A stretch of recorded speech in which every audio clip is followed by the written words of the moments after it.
Thanks for joining us for the weekend edition of National Focus. I'm Shaakira Pierre. Coming up, support to Horticulture Passion Fruit program excelling in Kalinago Territory, 2016 Nature Island Food and Drink Festival launched, and Caribbean Endemic Birds Festival 2016 begins. Stay with us for details of these and other stories after this. A picture is worth 1,000 words. Got it? Taking care of us can be so easy. Take good care of the children. Thanks for staying with us. Dominica's first Chief Minister, Franklin Andrew Merrifield Barron, will be laid to rest at the Roman Catholic Cemetery following a state funeral at the St. Gerald's Hall Chapel in Roseau on Saturday.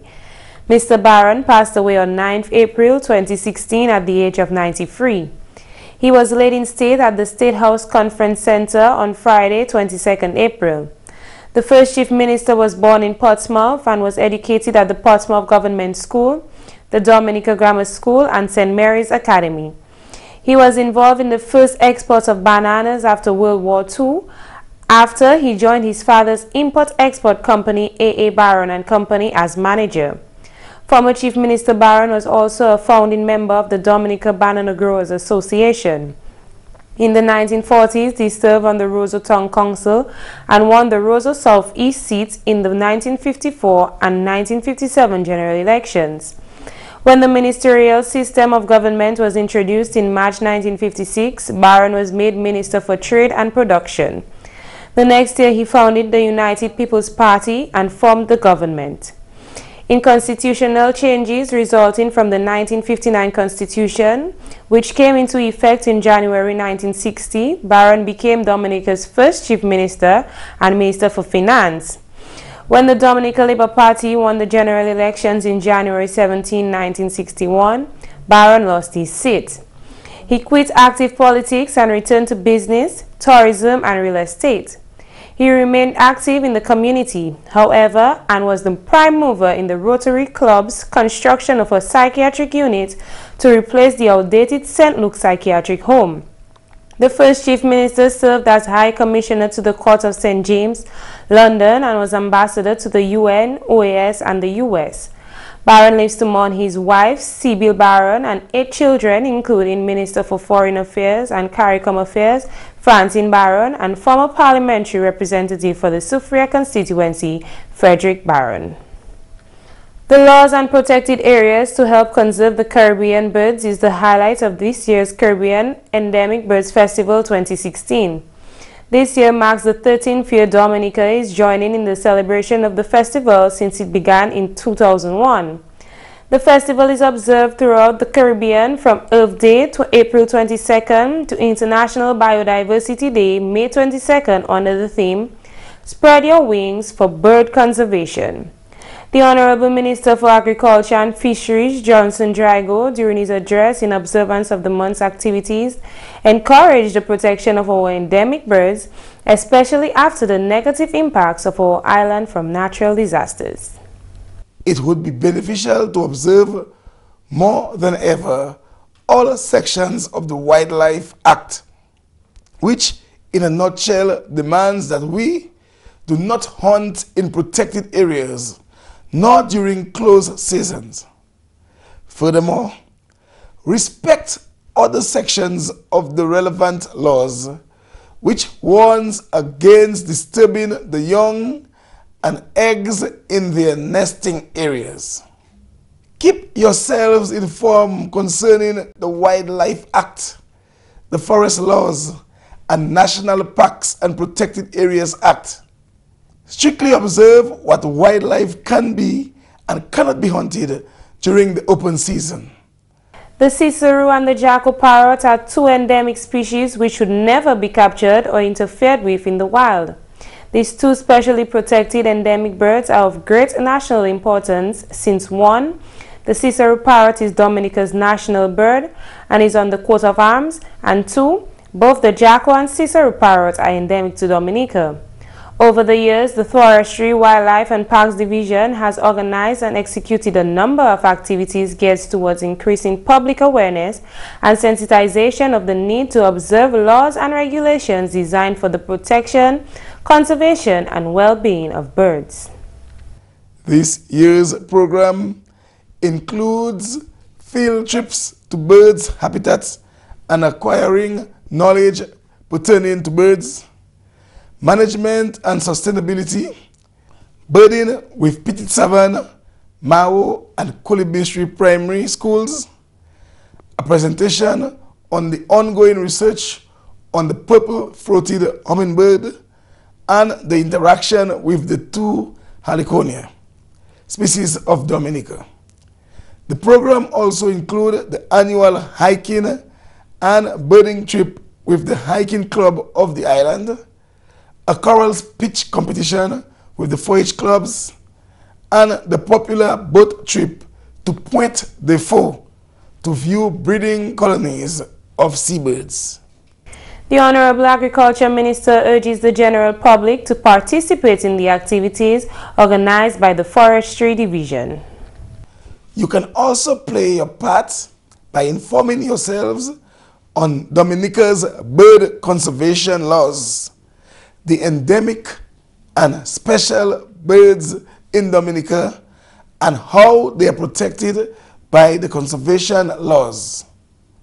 Report suspicious poaching and illegal trade,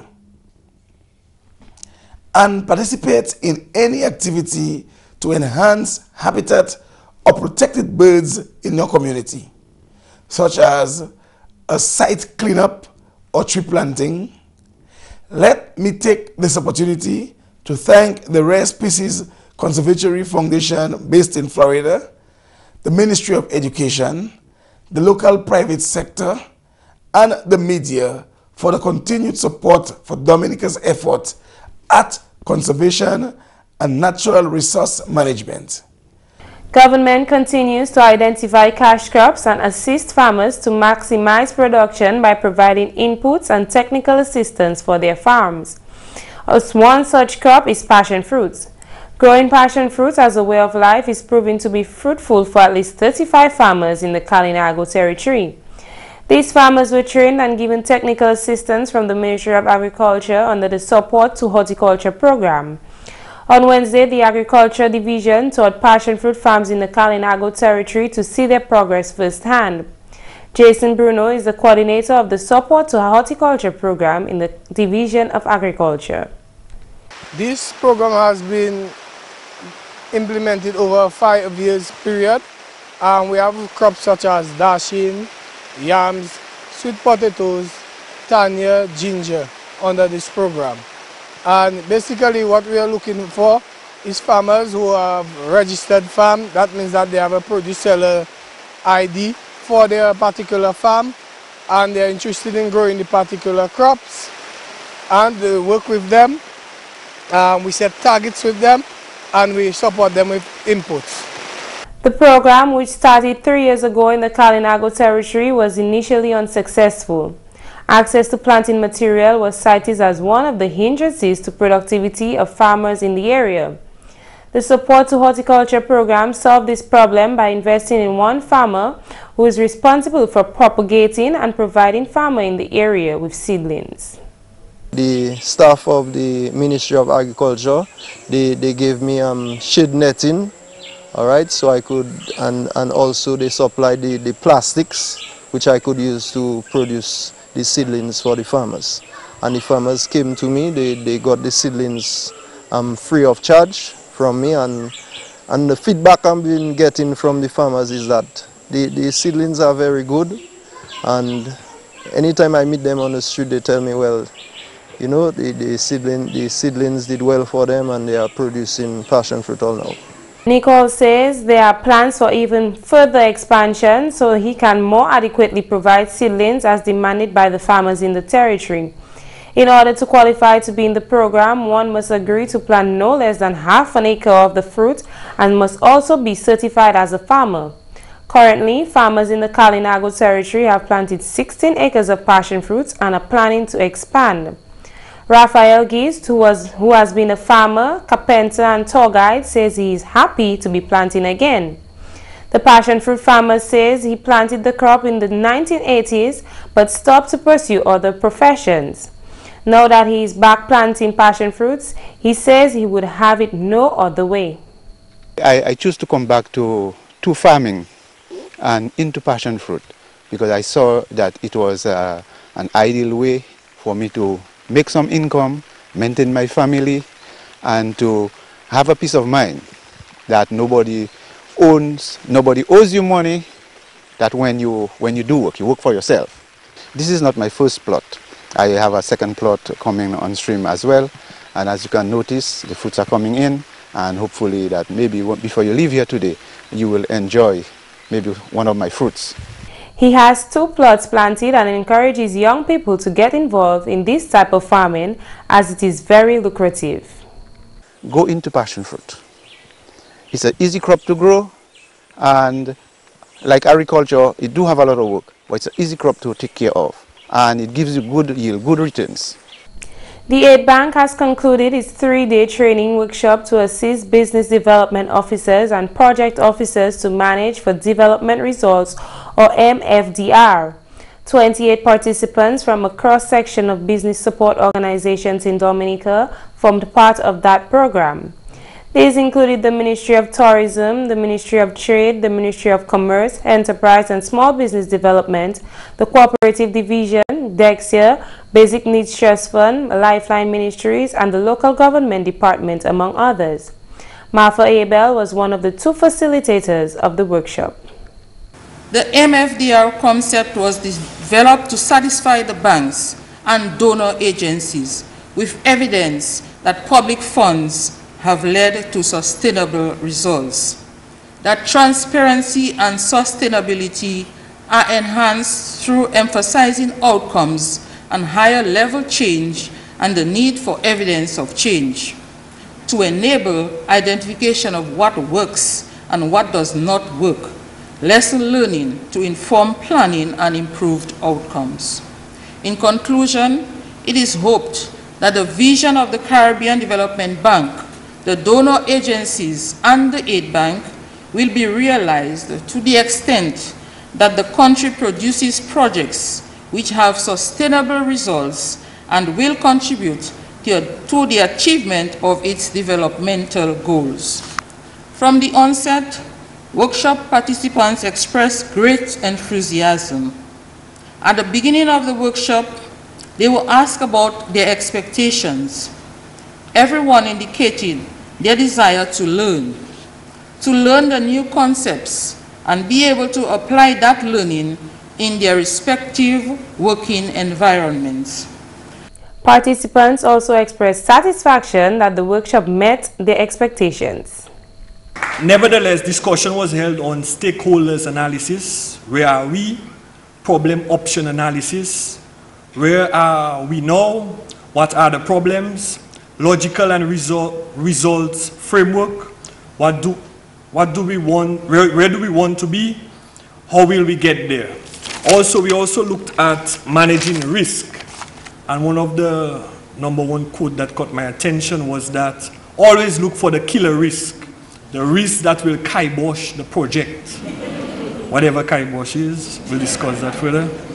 Overall, I must say the training was an excellent training. And my expectations were met, because my expectations were to, how is the program going to assist me in learning those tools so that I could assist others, and it was well achieved.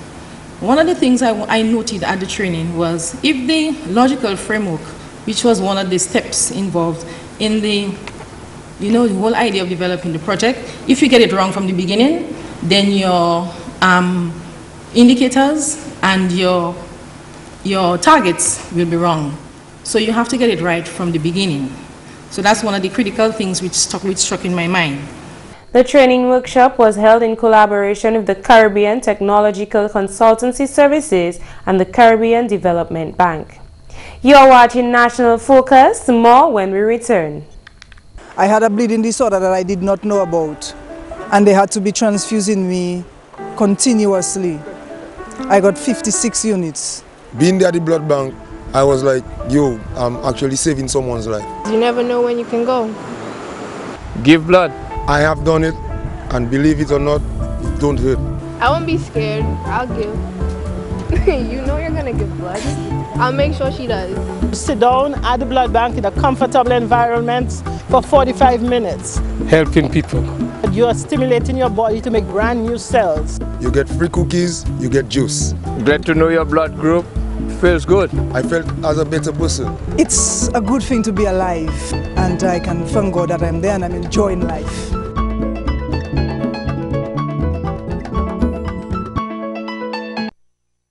Welcome back. The second edition of the Nature Island Food and Drink Festival and Fifth Island Chef was launched Wednesday, April 20th at the Anchorage Hotel, Whale Watch and Dive Center. This year, the activities for the festival will take place on April 23rd, 28th, and 29th. During his address, CEO of the Discover Dominica Authority and Director of Tourism, Colin Piper, noted the heightened importance of food and drink within the tourism industry. There is a rising consumer consciousness about food quality, sourcing, presentation, in addition to the environmental and health effects of food.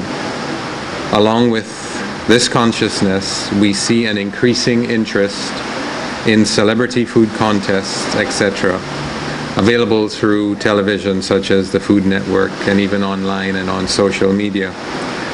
Culinary tourism here in Dominica, while it is an emerging niche market segment, is presently at its infancy stage. Dominica can be identified as a destination versed in cuisine, culture once combined with other tourist activities such as adventure, health and wellness, and cultural tours. He believes that this niche, once tapped, can bring Dominica ahead in the tourism industry. This niche has far-reaching possibilities as it relates to our tourism product. A 2013 American Culinary Traveler study found that almost a third of American travelers deliberately choose destinations based on the availability of activities related to local food and drink. We now see persons traveling for food experiences, and coupled with the adventure aspect of Dominica, we are ideally placed to engage in activities that will promote our local cuisine. And that is why you find both at the Ministry of Tourism and Urban Renewal and at the Discover Dominica Authority, we lend our support to community tourism activities, community tourism related activities, and especially those that have to do with food and drink. Many people travel to live like a local, to experience like a local, and we think that certainly food and drink has a part to play in that.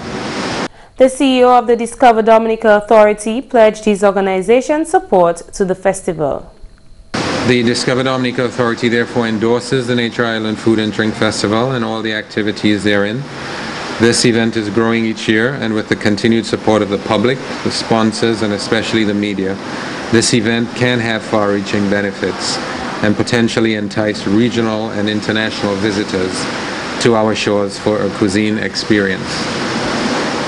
With the cuisine niche a focus of the DDA, we are looking at complementing the Nature Island Food and Drink Festival and all other smaller festivals incorporating food into a national festival which we have dubbed Taste of Dominica.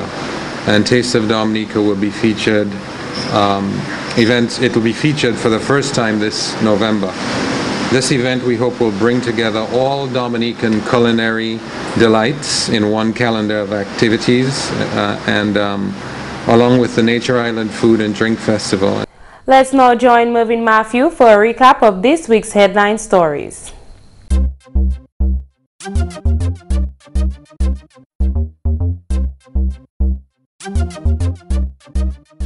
Hello and welcome to Flashback. I'm Mervyn Matthew. During the next few minutes, I'm going to take you back to some of the main stories this week on National Focus. On Monday, April 18, government signed a contract with La Robe Creole Limited for the supervision of ongoing works to rehabilitate the Douglas Charles Airport.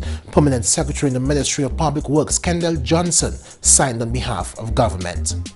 A national workshop funded by the Swedish Energy Agency with support from the CARICOM Climate Change Center and SIDSDOC ended in Dominica this week. The Honorable Prime Minister Dr. Roosevelt Skerrit called for more investments for developing states to address the high cost of energy. Meat from the National Abattoir is now on supermarket shelves. Operations Manager of the National Abattoir, Michael Etienne, confirmed that the slaughtering of the first 1,000 birds went exceptionally well.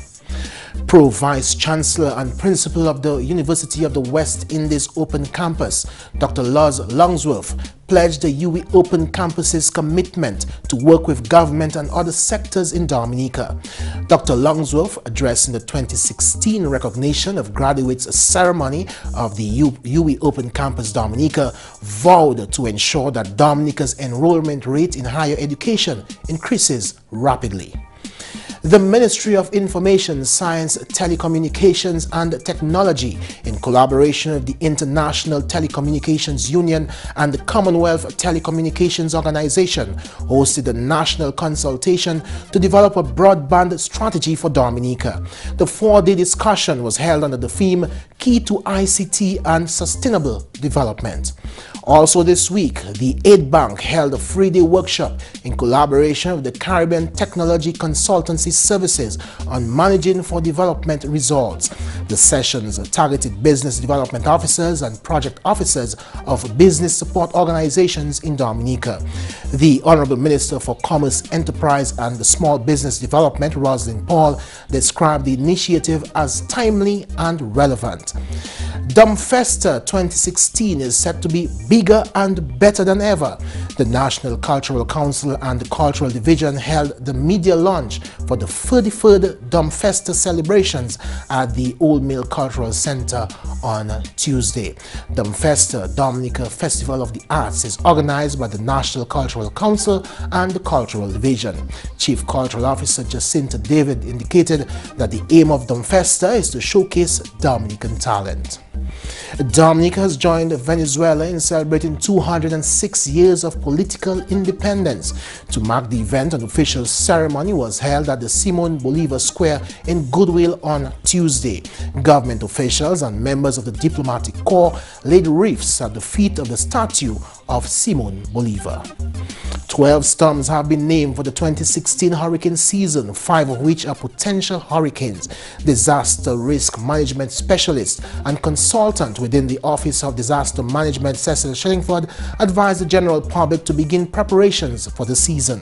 Some of the names for the hurricane season this year include Bonnie, Colin, Daniel, Earl, Fiona, and Gaston.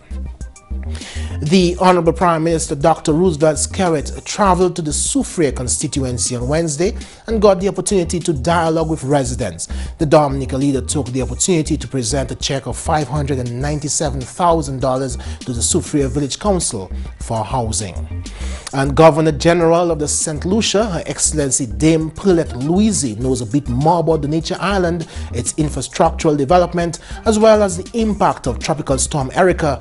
His Excellency the President of Dominica, Charles Savre, his wife and other officials have been taking the St. Lucian officials on tours across the island this week. On Wednesday, Dame Louise was taken to the newly constructed Newtown Primary School, the ongoing resettlement efforts in Centre Granby, and got to see firsthand the impact of last year's storm on the community of Petit Savan. You have been watching Flashback. I'm Mervyn Murphy. We now take you back to Shaakira, Pierre. Thanks, Mervyn. And that's news. McPherson St. Luce is up next with Creole Highlights. Allô tout le monde, bienvenue à cette nouvelle en créole. Non moins, c'est McPherson St. Luce. Premièrement, Dominique Bonché et puis d'autres pays Caraïbes Jodéa pour festival GIS Endemic. Festival ça là qui a couru pour autant d'années à présent, ka célébrer en Caraïbe horde jodi a le 22 avril journée la terre ça ou que ouvre juste le 22 mai journée biodiversity. Minister Forway Honorable Johnson Drago délivre l'adresse en observance à festival là. Pour 13 années dans ça Dominica célébrer avec ça ou que Caribbean Endemic Birds Festival en pays.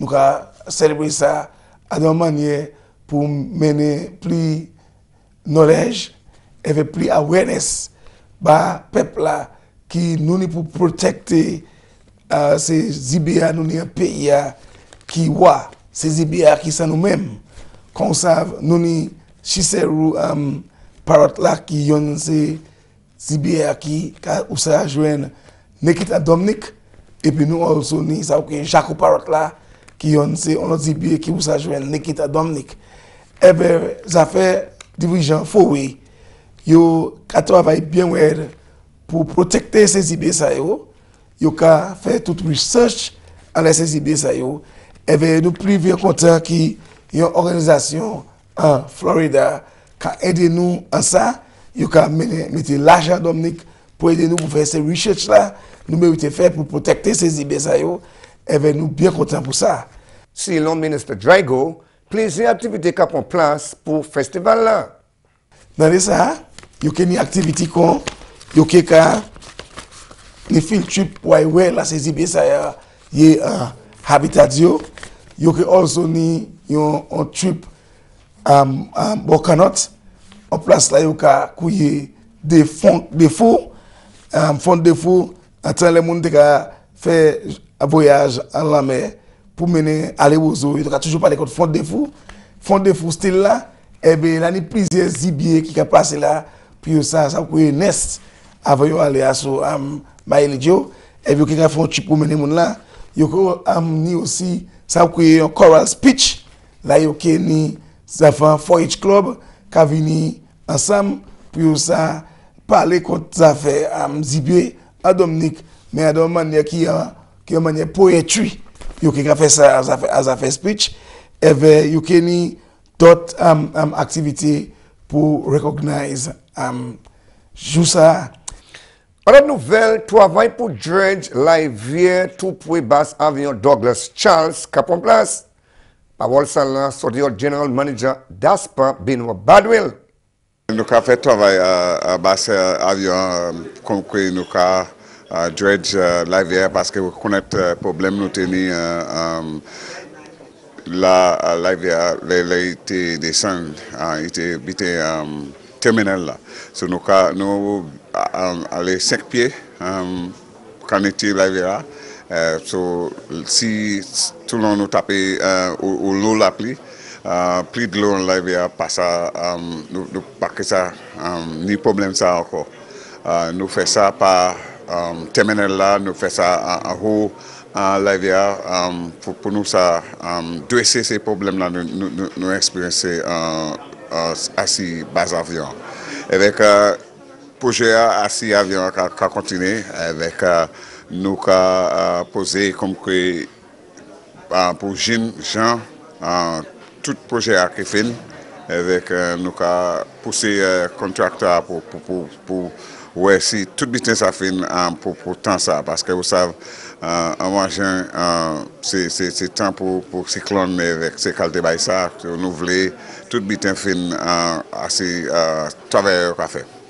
Basse avion a ouvert one mois tous les jours, juste 8 heures au soir. Pour ça, c'est sinon ça c'est avion à faire, nous travaillons pour comment nous accommoder tous ces avions avec concours ces affaires parce que bas avion ouvert juste 8 heures le soir chaque jour. Messieurs, mesdames, ça c'est tout pour nouvelles en créole pour à présent. Non, moi c'est McPherson St. Luce. Ni un bon week-end. Au revoir. Today, April 22nd, is Earth Day. Here are some ways to help save the earth. Conserve water. Use fewer chemicals. Dispose of toxic waste the right way. help identify large-scale water polluters, and finally, buy local goods. That's all for this edition of National Focus. We always welcome your suggestions and comments. Drop us an email at gis@dominica.gov.dm or visit our website news.gov.dm. Like our Facebook page, facebook.com/GIS News Dominica, and follow our Twitter at GIS Dominica. You can also catch up on past National Focus newscasts on our GIS Dominica YouTube channel. Live streaming is also available on our YouTube channel 24 hours a day. From all of us here on the GIS News Production team, I'm Shaakira Pierre. Thanks for watching and have a great weekend.